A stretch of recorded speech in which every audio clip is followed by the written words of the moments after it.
Hello everyone, welcome back to the channel. In the 12th video of this dynamic programming problem solving series, I will go over my solution to the problem bottles, which is taken from an ACM ICPC style contest and is rated 1900. This problem initially uses sorting and a greedy strategy, which constitutes the first half of the solution. The second part of the solution uses 3D DP. So let's look at the problem statement. In this problem, we are given a person Nick who has n bottles of soda. Each bottle of soda is described by two values, the remaining amount of soda and the bottle volume. Obviously, the remaining amount of soda AI should be less than or equal to the total volume which can be inside a bottle. Nick has decided to pour all his remaining soda into the minimal number of bottles and he wants to do it as fast as possible. He takes 1 second to pour 1 unit of soda from one bottle to another. So we need to determine two values, K, which is the minimal number of bottles to store all the remaining soda, and T, which is the minimal time to pour all the remaining soda into K bottles. So we are given three lines of input. The first line contains a positive integer n, which is the number of bottles. The second line contains n space separated integers, which are the amount of soda remaining in each bottle. And the third line contains the total volume of each bottle. And we are guaranteed that AI is less than or equal to BI. And also notes the limits n, EI and BI. And these limits suggest a 3D DP state which uses these three values, because 100 cubed would be 10 to the 6, which would work in 2 seconds easily. So let's look at the sample test case to understand the problem better.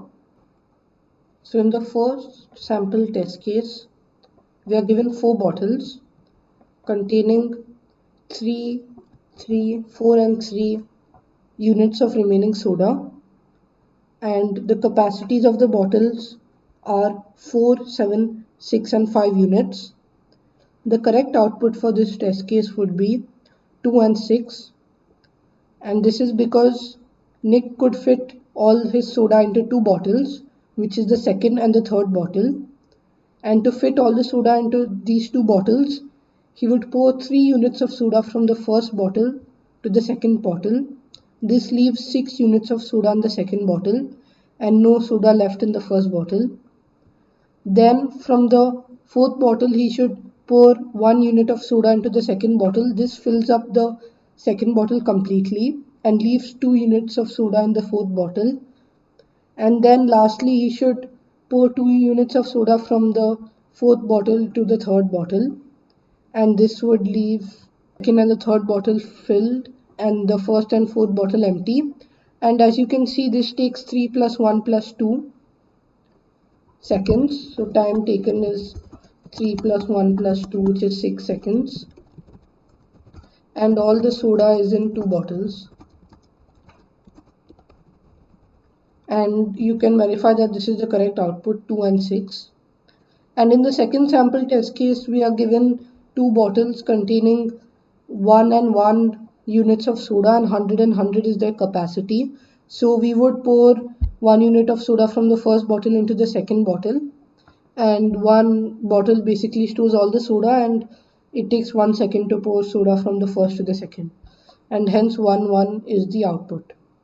So for the full solution, we would need to break down the problem into 2 parts. So let's have a 2-part solution.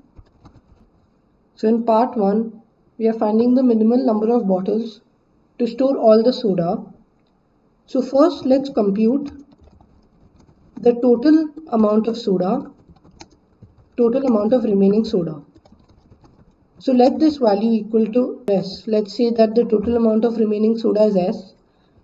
This means that we need to fit S units of soda in the minimal number of bottles.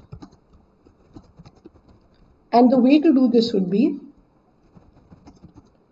we greedily choose the maximum capacity bottles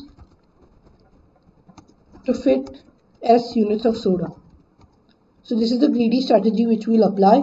We'll always choose the maximum capacity bottle first, and we'll pour all the soda into those bottles. So to apply this greedy strategy, we would need to sort the bottles in decreasing order of their capacities. And then we choose the first index or position. Let's say that position is I, such that the sum of capacities of first I bottles becomes greater than or equal to S. So we could use a linear search. We could also use a binary search, but there's no need for that. So basically we maintain a running sum of the total number of capacity in the bottle, and then the moment that total capacity becomes greater than or equal to the S, which is the total amount of remaining soda, then we basically break the loop and find that the index I is the number of bottles required to pour all the soda. Hence I is just K, the first index where hence K is just I, the first index where the total capacity becomes greater than or equal to the remaining soda.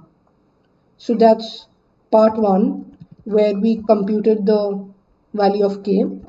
In part 2, we compute the value of T, and part 2 is the more interesting part, because part 1 was just a trivial sorting in reverse order and then just maintaining a running sum.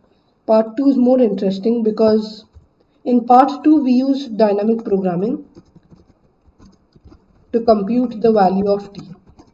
And let's see what our DP state is and our DP transition is. So the first hint in our DP state should come from the fact that we need an N into AI into BI solution, because that would be 100 cube, which will easily fit in 2 seconds. So based on that, let's use a 3D DP state. So from the time limit, we use a 3D DP state. So a critical observation before we write our DP state is the following.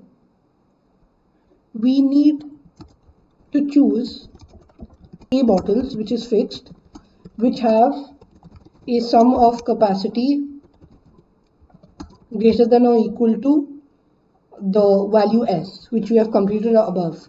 This is the basic reasoning behind part 1, and we need to choose any K such bottles. And this is the key thing which you need to realize. And once you realize that any K such bottles works, not just the top K bottles. So in part 1 we chose the maximum capacity bottles, but it is not necessary that those bottles are only the ones that we use. It's not necessary that we use only the top K capacity bottles, because there can be other bottles which have a sum of capacity greater than or equal to K. I mean greater than or equal to S. So this is one key idea which you need to realize. So our first observation showed that we can choose any K bottles with a sum of capacities greater than or equal to S. So the question which we should be asking ourselves is, which K bottles to choose, which have a sum of capacities greater than or equal to S. So the key thing to realize is that we should choose those K bottles which already have a lot of soda in them. And this should be very intuitive and obvious, and this is actually the main idea, behind our DP solution, we need to choose those K bottles which have a maximum amount of soda in them. So formalizing this notion a bit, let's define our DP state to be dP of ijk is the max amount of soda present in J bottles which we have chosen from the first I bottles which have a sum of capacity greater than or equal to K. And the third state should be obvious because we need this condition. We need to choose K bottles. We need to choose, in the end, we need to choose K bottles which have a sum of capacities greater than or equal to S and which already have a lot of soda in them. So that's why we are actually trying to find the max amount of soda present in the K bottles which we will choose and which already have a sum of capacities greater than or equal to K. S, I mean. So let's look at the final answer. So in the final, so after we have computed all the dP values, a final answer would just be S minus dP of n because we can choose from the first n bottles. And how many bottles do we need to choose? We need to choose K bottles and they need to have a sum of capacities greater than or equal to S. And this is our final answer. I mean the max, obviously, max of this for all valid K. Yeah, so the max dP and Ks, we would subtract that from S because we know that there are already dP of n Ks soda present in the K chosen bottles and we don't need to pour that soda. So the soda left to be poured is basically S minus the soda already present. So this concludes the formulation of the dP state and what our final answer is. Now let's try to compute the values of dP ijk. So in the transition, so let's first write out the transition dP transition because that's slightly easier. So in the transition there are two cases. Case one is we include the ith bottle and case 2 is obviously we don't include the ith bottle. So we can include the ith bottle. If we include the ith bottle, then we have I minus 1 bottles to choose from. We need to take j minus 1 bottles and the sum of capacities should be k minus, the remaining capacity should be k minus capacity of I, and this should be obvious because we already have, so what I'm writing over here is k minus capacity of I is the remaining capacity needed to be taken, and so dPijk would just be equal to the remaining of I. So remaining of I because that much soda is already present in the ith bottle plus dP of I minus 1 j minus 1 of k minus capacity of I. So that's the first case in our transition. Now the second case in our transition is that we don't include the ith bottle. And you should be able to write this out on your own. In this case dPijk would just be equal to dP of I minus 1 j minus 1 jk because we still have to take j bottles. The capacity should still be k and we have ignored the ith bottle, so there are I minus 1 bottles left. And this is basically our transition. Our base cases would be the following. So in the base case we would write dPi00 is 0 because we choose 0 bottles, so we can't have any remaining capacity. I mean remaining soda in the bottles. And note here that remaining of I is the remaining soda in each bottle, so that's basically A of I. And capacity of I is the capacity which we get from taking the bottle, that's basically Bi, is the volume of the ith bottle. So this concludes the whole DP logic. One important thing to realize is the space and time complexity. So let's look at how many DP states we have and the transition time. So the transition time is O of 1 per state, because basically we just have one line of code in the transition. But here's a small twist: the number of states is not 10 to the 6 as I was saying, is actually 10 to the 8, and this still works in 2 seconds because the system can process 5 into 10 to the 7 operations per second, so in 2 seconds, because 5 into 10 to the 7 operations happen in 1 second. And why is it 10 to the 8 and not 10 to the 6?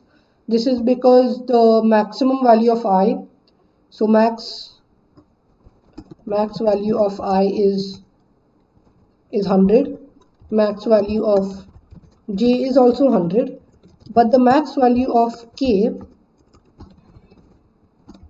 which is basically the third parameter in the DP state, this is actually not 100, this is 100 squared or 10 to the 4, and this is because what is K? K is the remaining capacity, and each bottle has up to 100 amount of volume, and there are up to 100 bottles, and hence the maximum value of the third parameter is 100 into 100, which is 10 to the 4th. Hence this solution takes maximum amount of time, 10 to the 8 operations, which happens in 2 seconds. However, there is only one small problem. Memory complexity is 10 to the 8, which is basically the number of states. And to be on the safe side, we would not want to use 10 to the 8 memory. It still will fit in 512 megabytes, because 512 megabytes would basically be, I mean, the number of megabytes needed in this case would be 10 to the 8 divided by 1024 divided by 1024. This is less than 5 MB, but still we would not want to use so much of memory. So let's look at the memory optimization. So for the memory optimization, the key thing to notice is that we just drop the first parameter. And by drop the first parameter, I mean not memoize it or not store it in the DP array. And the reason why this works, or why we do this, is if you look at case 2, where dpijk is dpi minus 1 jk, we are basically copying the whole value again. So we might as well not copy it, because dpi is just dpi minus 1, and then with this additional case 1. So the reason why this works is because dpijk is equal to dpi minus 1 jk, and then we take max with dpi minus 1 j minus 1 and k minus capacity of I plus remaining of I. So this is basically case 1, and hence we can store only a 2D array. And let's look at the code which illustrates the memory optimization and in part 2 and the greedy idea in part 1. So in the code, first I take in the value of the number of bottles, then I use a 2D vector to store the remaining of I, capacity of I pair. So first I take in the remaining of I, then I take in the capacity of I. I also increment the sum of the capacities S by the sum of the remaining soda in each bottle by AI of 0, which is basically the capacity, the remaining soda of the ith bottle. And I increment also result by the capacity of the ith bottle, and this is because we need that to store the value of our DP table. This is the max possible sum of capacities, and hence that's the basis of our 2D DP table of size n plus 1 by result plus 1, because this is the maximum value of J and K to J and K in the 3D DP state. Now I'll sort the values in the A array. I'm using one based indexing, that's why plus 1, in decreasing order of their capacities, and this is part 1. So basically from here to here, so this is where part 1 begins, and then I've retaken remaining of I and capacity of I after sorting them so that the remaining code becomes clearer. Then I maintain, so this is where part 1 ends, and in between the beginning and the ending, what I'm doing is I'm maintaining a running sum of the capacities, which I'm incrementing by AI of 1, and count is the K value which I'm going to output in the end. So the moment the running sum becomes greater than or equal to the sum of the remaining soda, then I'll put the K value is equal to I and break. K is I, then break. And now we have found the minimum number of sodas using the greedy strategy above. And I've just said what dpijk is. dpijk is max sum of remaining soda. We choose J bottles from the first I bottles with sum of capacity greater than or equal to K. And the intuition behind this, the reason behind this is because we can choose any count bottles. So we need to figure out a clever way of choosing those count bottles. And the clever way is to use DP. And so this is our base case. DPI00 is 0 for all I. And notice we are using only a 2D DP array, so this basically just stores DP00 for all values of I automatically in one line. Then I've run I from 1 to n. So this is important. The order of the loops is important to compute the DP values in the correct order. So notice that I goes from 1 to n because we need DPI minus 1 before we access DPI. However, we need J to go from the maximum possible value towards 1, and we need K to go from result towards capacity of I. And this is because when we are accessing the value of DP J, we need to know actually J doesn't matter, the order of J doesn't matter because we already have DPI minus 1. The order of K matters. This order matters because we are overwriting DPIJK from we are overwriting DPI minus 1 JK with DPIJK, and hence we need to overwrite them in the correct order, basically in backwards order. And we go from result because that's the maximum value of the second parameter in the table, and we compute the value of, so initially all these entries are minus 1 because they are invalid actually. So if this value in the entry in the DP table is not invalid, basically if DPI minus 1 J minus 1 of K minus capacity of I is not invalid, and by invalid I mean can be formed, J bottles can be taken with sum of capacities greater than or equal to I, because greater than or equal to K, because we are not always guaranteed that the sum of capacities will be greater than or equal to K, and if it's not, then we can't use that value. We can't use that dp state. We can't compute this dp state. And that's the reason why I've used -1 to indicate invalid states in the beginning. And this is a small implementation detail which you should note. Then we compute dpijk is maximum of the already dpi minus 1 jk, and with dp of I minus 1 j minus 1 of k minus capacity of I plus the remaining of I. This is the normal dp state which I told you. And in our final answer, we just take, basically we output s minus mx as I've mentioned in the whiteboard. And what is mx? Mx is dp of n of count of k, and count is basically the value of k, and k, so maybe I should just use a different variable. So let me use a different variable. So let's say k is equal to count, and we output k in the end, and we go for all I from s to result. Basically I is the sum of capacities. So for all valid